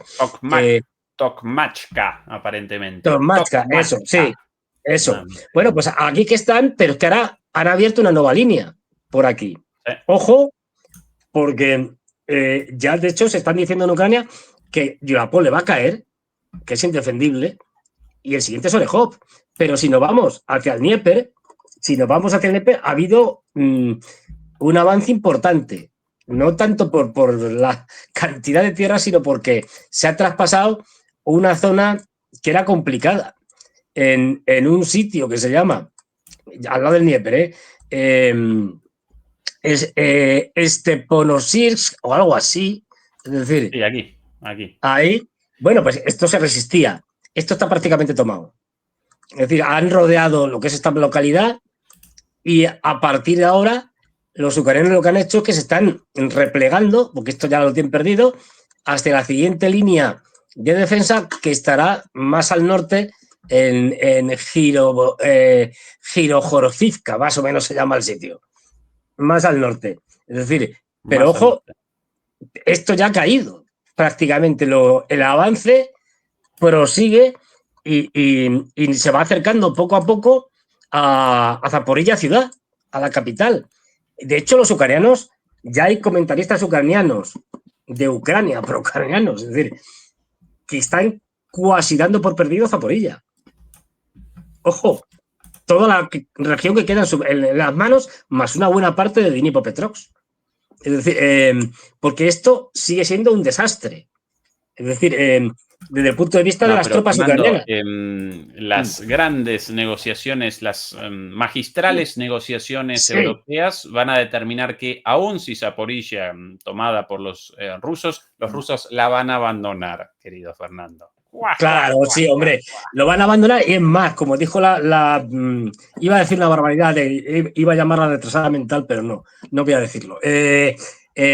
La necia de Caja Cala diciendo, no, pero es que lo que tienen que hacer los rusos es desarmarse y, ¿qué era la otra tontería que dijo? Desarmarse y... Un límite a sus tropas. Un límite a sus tropas y Además, su arma. lo de Sí. los ataques contra 19 países limítrofes. Ah, sí, bueno. Claro, que no tiene. Ahora mismo Rusia tiene 14 países limítrofes. ¿Qué más da? Es decir, sí. Acá Army a is the one propósito. that Aquí is tienes actually la risks tontería. to everybody. And I'm not talking about European countries, but all the neighboring countries of Russia. If you look at those 19 countries that they have invaded in last 100 years. Si Kallas se refiere a 19 países fronterizos, es un poco difícil que Rusia los invadiera teniendo en cuenta que comparte frontera con solo 16. Y estamos incluyendo fronteras marítimas. Incluso si contásemos toda la URSS sería imposible, porque por entonces compartía frontera con únicamente 18. Pero si Kallas habla de 19 países en general, fronterizos y no inspira mucha confianza que sea incapaz siquiera de decir cuáles eran. Bueno. ¿Qué más da? O sea, 19, que 25, que en los últimos 100 años, 200 años, 1000 años. A mí, sí, a ver, pues en los últimos 100 años, a mí no me salen las cuentas. Es decir, salvo que empecemos a hacer pequeñas, digamos, modificaciones históricas y digamos, claro, es que los rusos atacaron a Alemania en la Segunda Guerra Mundial, intentaban invadir desde Moscú en Berlín o algo así. Bueno. Sí, y lo mismo con Hungría. Lo mismo con Hungría, claro. Croacia, Finlandia, todos los países partícipes de la invasión nazi a la Unión Soviética, todos ellos en realidad invadidos por los soviéticos. Claro, al revés, el mundo al revés. Al revés, qué verdad. Que la realidad nunca puede estropearte tu discurso. Esto es una cosa que los políticos saben muy bien. ¿Y para qué? Bueno, pues esta señora, que, ojo, esto se ha filtrado muchas veces ya, tiene muchísimas quejas del cuerpo, digamos, diplomático de la Unión Europea que capitanea esta señora y que dicen que es una impresentable. Que aparte de, o sea, primero por rusófoba sin sentido, luego por incompetente y que es una sectaria tremenda. Bueno, pues esta gente es la que nos dirige. Es decir, bueno, pues nada, esto es lo que tenemos.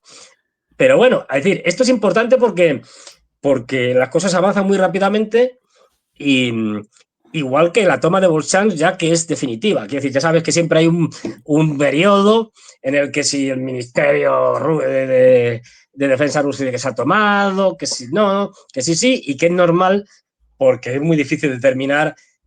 Mira, hemos llegado hasta esta calle, pero no, esta calle resulta que cambia de manos 3 veces al día. Es decir, entonces, pues bueno, pero ya sí que los límites administrativos de lo que es Volchansk, digamos, ciudad, estos ya están tomados. Y lo que es más importante, una vez tomado esto, el avance que están haciendo los rusos poco a poco en, digamos, las localidades, los pequeños pueblos y aldeas alrededor de Volchansk. Es decir, ya se ha superado el tema de Volchansk, ya se ha conquistado. A partir de ahora, estos pequeños avances que van a ir creciendo. Y lo iremos viendo en este mes de diciembre.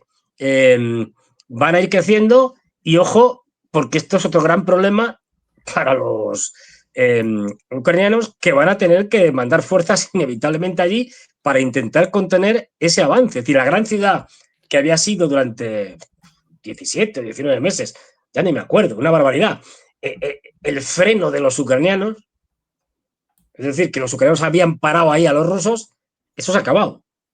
Sí, decir, Fernando, para no recorrer el frente completo, sí, quería tu visión sobre una avanzada rusa muy importante el día de antes de ayer, si no recuerdo mal, aquí, aquí, el día de 2 días atrás, hacia Klinove, y ya confirmada, esta penetración en sí. profundidad bastante profunda. ¿Cuál es el objetivo, en tu opinión, de esto? Porque podría generar un frente de ataque para el último bloque defensivo de importancia en Ucrania, el eje Konstantinivka, bueno, Kramatorsk y más arriba Sloviansk, un poquitito más arriba. Claro, es que Están generando acá un avance muy rápido hacia una zona hasta ahora pensada como lo último de lo último dentro de la estrategia rusa en esta región, ¿o no? a ver, esto es como todo, es decir, los rusos aprovechan la debilidad en un determinado sector de los ucranianos, lógicamente.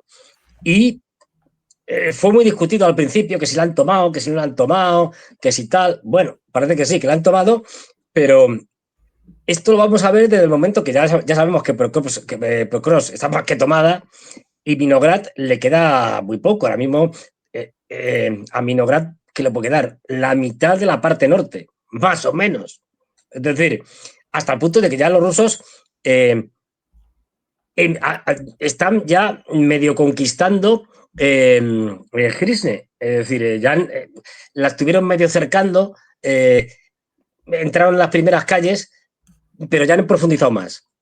Esto es casi, vamos, de 1.500 ojo de ayer. soldados atrapados aquí, según este reporte. Pero 1.500 fíjate, soldados completamente embolsados en este momento, más todos los rendidos y muertos ya, ¿no? En poco. que sí, y además, viendo, ahí lo podéis ver, es decir, cómo les están tirando una FAB 1500. Es decir, en una de estas, o sea, quiero decir que esto les está cayendo, ahí fijaros que tremendo. Es decir, que les está cayendo una buena. Esto ya está liquidado, quiere decir, esto ya es, se lo toman con calma los rusos, lo que queda no es nada, hasta los propios ucranianos ya están pensando en otras cosas, porque ahora mismo el problema que tienen ya no es Minograd, que está perdido. Es decir, el problema que tienen es que los rusos han avanzado dentro de Gisne y a partir de ahora, en el momento que liquiden Minograd, Gisne va a ser la siguiente y no van a tardar mucho. Es que liberan un montón de tropas que van a ir al frente de Zaporilla, Dnipropetrovsk y otras casi seguramente hacia el norte, pero hacia el norte por detrás. Es decir, y ahí tienen un problema, porque como no tienen efectivos, es decir, es lo que hacia frente sur, Zaporizhia, ¿y hacia dónde, Fernando? Hacia hacia el Kupiansk, norte, es decir, de ahí no, hacia lo que intentaron, no, hacia lo que intentaron, que luego los ucranianos lo liquidaron, ese avance con hacia la el salida. norte, para coger a Slovian y Kramatorsk por la retaguardia, es decir, por el oeste. Esto evidentemente llevará tiempo, porque esto no es fácil, pero claro, ahí estamos jugando con lo de siempre. Por ejemplo, ahora ha habido un contraataque importante, bueno, ahora, llevan ya unos días, un contraataque importante de los ucranianos en Kupiansk.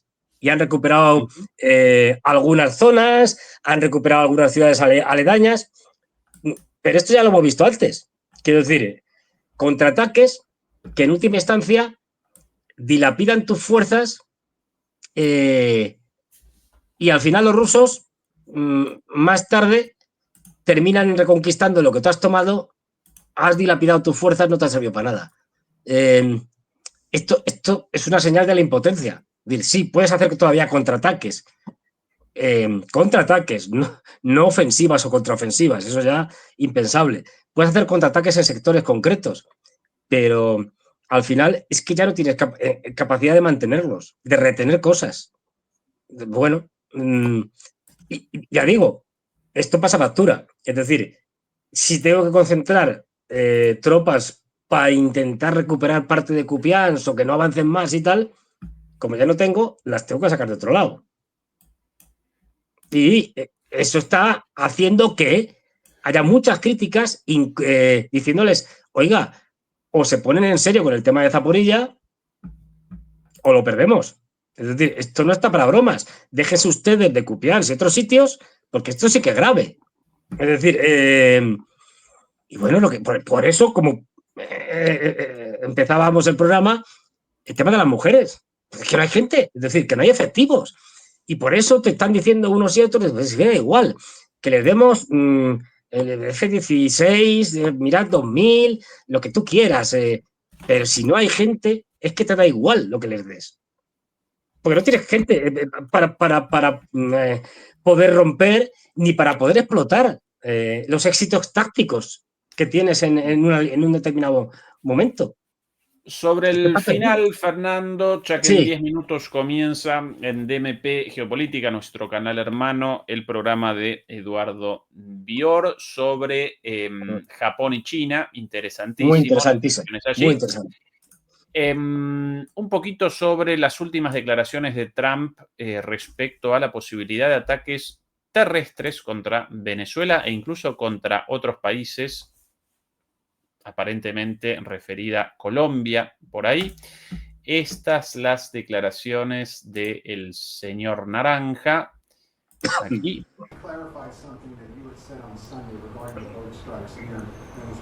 Un reportero. Quería aclarar algo que usted dijo el domingo sobre los impactos de barcos cerca de Venezuela. Dijo que desconocía si el segundo impacto...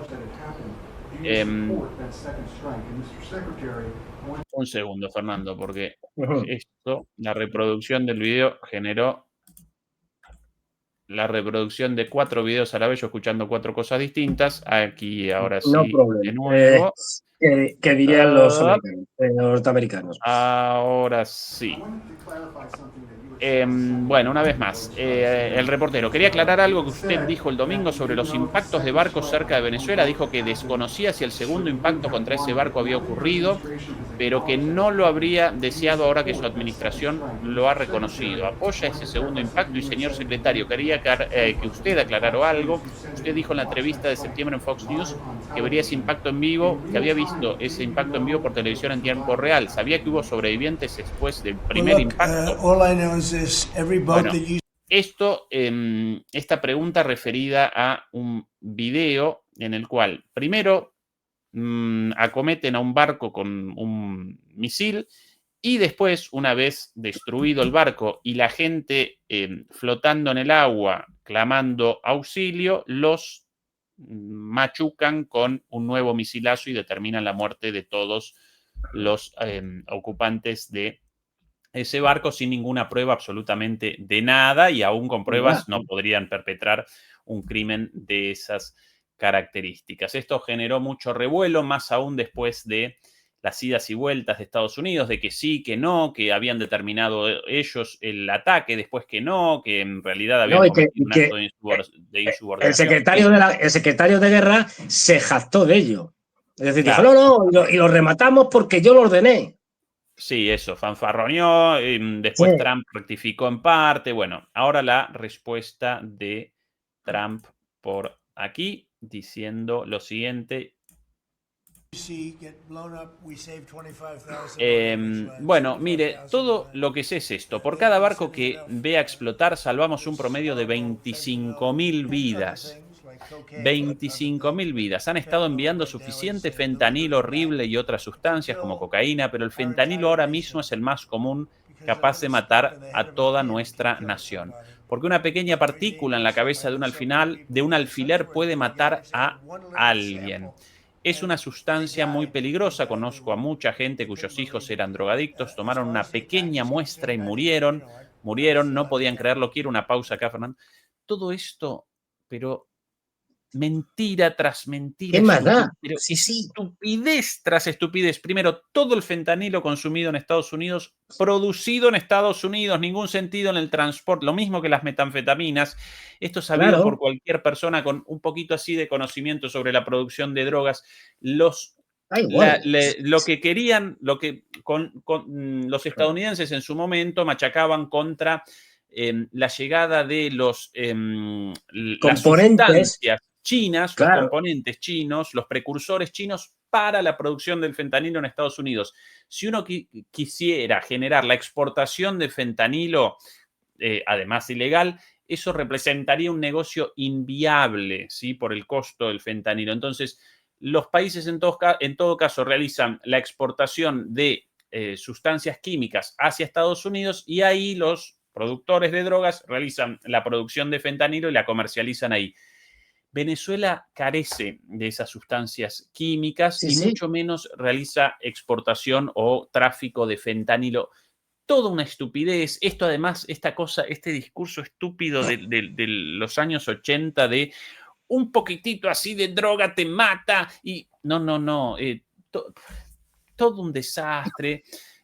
Todo un desastre. El problema de las drogas no responde a la oferta, sino a la demanda, una sociedad rota como la estadounidense demandando drogas permanentemente. Las adicciones no responden a las sustancias en sí, sino a la vulnerabilidad de las personas adictas. Bueno, todo eso negado en estas estupideces, y perdón por este enojo, pero ya el grado de pues es que es verdad. De este señor... pero a ti lo que hay es, aparte de la ignorancia, el desprecio a todo el mundo. No, yo me invento aquí una película que, como bien señalas, es absolutamente inverosímil, pero que le da igual. Quiero decir, que le da igual. Es decir, el problema que tenemos con Estados Unidos y con esta administración, pero vamos, con Estados Unidos en general, es que ya ni se preocupan en mentir, digamos, con cierta, digamos, credibilidad, verosimilitud. No, ¿qué más da? Como si dice que el fentanilo lo producen en Marte. Que es que le da igual, que lo podría decir también. Y es que le importa 3 pimientos. Porque lo que quiere es atacar de Venezuela. Mejor dicho, hacerse con el petróleo de Venezuela. No sabe cómo. Sí. Y si no fuera el fentanilo, pues sería, yo qué sé. Es que son productores de cochalo, de perejil. Y resulta que el perejil mata. Es mentira que el perejil mate. ¿Qué más da? Es decir, pues eso, estamos en eso. En cuanto a este ataque en particular, usted ya sabe, todavía no he obtenido mucha información porque dependo de Pete. Pero para mí fue un ataque, no fue un ataque, 2 ataques, 3 ataques. Alguien me preguntó sobre el segundo ataque.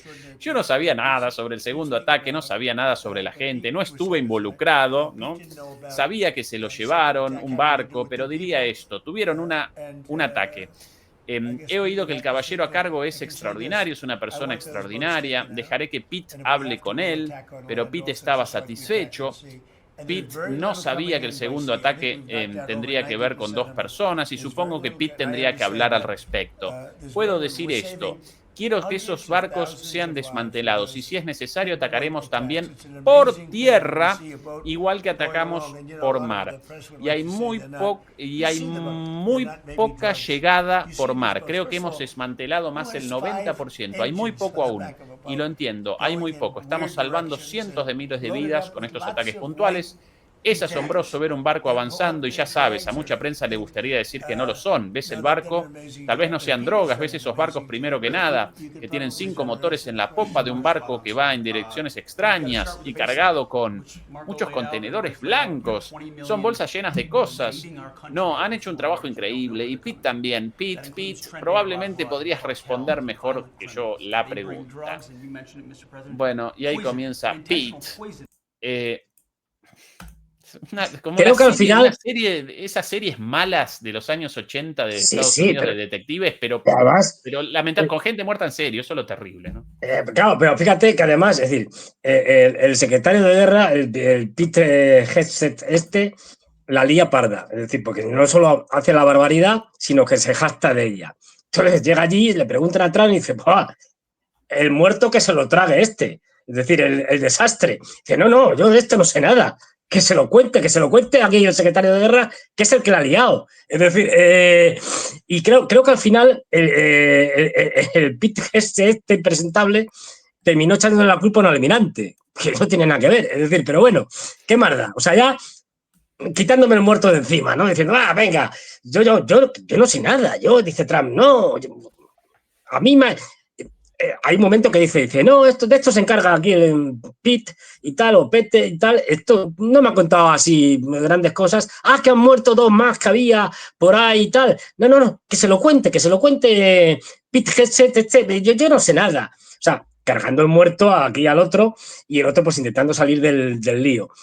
Bueno, pues es ridículo, es patético, pero esto ya nos tienen acostumbrados. Quiero decir, es que les da igual todo.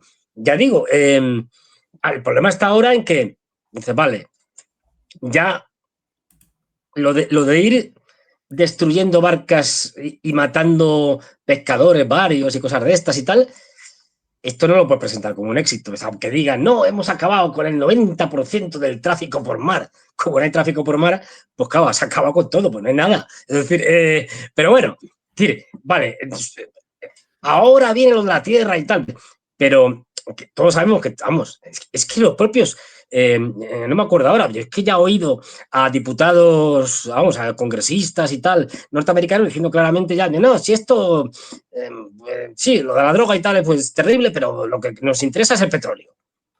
Ya lo dicen abiertamente, ¿no?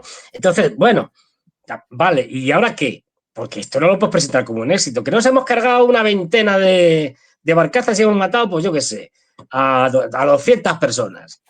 Y esto es, después de haber desplegado aquí la mitad de la flota norteamericana y montado un gasto además enorme, pues esto de desplegar media flota cuesta una pasta. Es decir, y lo presentas como un éxito, pues no, esto no lo puedes presentar como un éxito.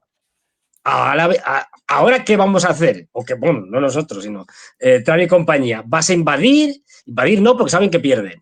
¿Vas a bombardear y caotizar? Parece que no han logrado sobornar a ningún general para que traicione a Maduro ni nada de esto. Es decir, ¿qué van a hacer? Porque esto es un fracaso. Por mucho que te inventes. Es decir, y ese es el peligro. ¿Qué van a hacer ahora? Efectivamente, el éxito, Fernando, el éxito el próximo viernes precisamente con la charla número 300, tricentésima charla, justo Tremendo. cayendo el día viernes con Juan Antonio.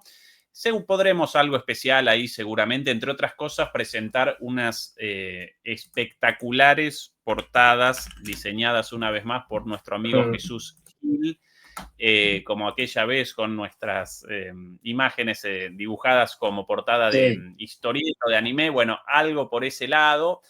Fernando, si vos con ganas de una pasadita ese día por ahí, invitadísimo naturalmente. Bueno, yo tengo el viernes a las 11, es decir, a las 23 horas. O sea, se puede enlazar, claro. Podríamos eso, ¿no? Podríamos algo así, sí. ¿A qué hora termináis vosotros? Más o menos. Siempre un ratito antes, 1 hora y media por lo general, así que 10:30, 11. Podríamos algo, bueno, después deliberamos. Ya pensaremos algo, formato, alguna cosa. Este viernes, programa número 300, así que todo el mundo invitado. Cada vez más programas, Fernando. En cualquier momento nosotros con el 1000.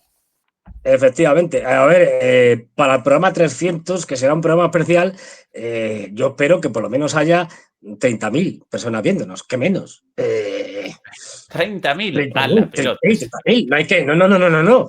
Yo como Trump, es decir, pues por inventar que no quede. Pero vamos, más de 3.000 mínimo. O sea, Fernando va a presentar 4.000. más. Hay que llegar a los 4.000. Sí, 4.000. Eso sí podemos.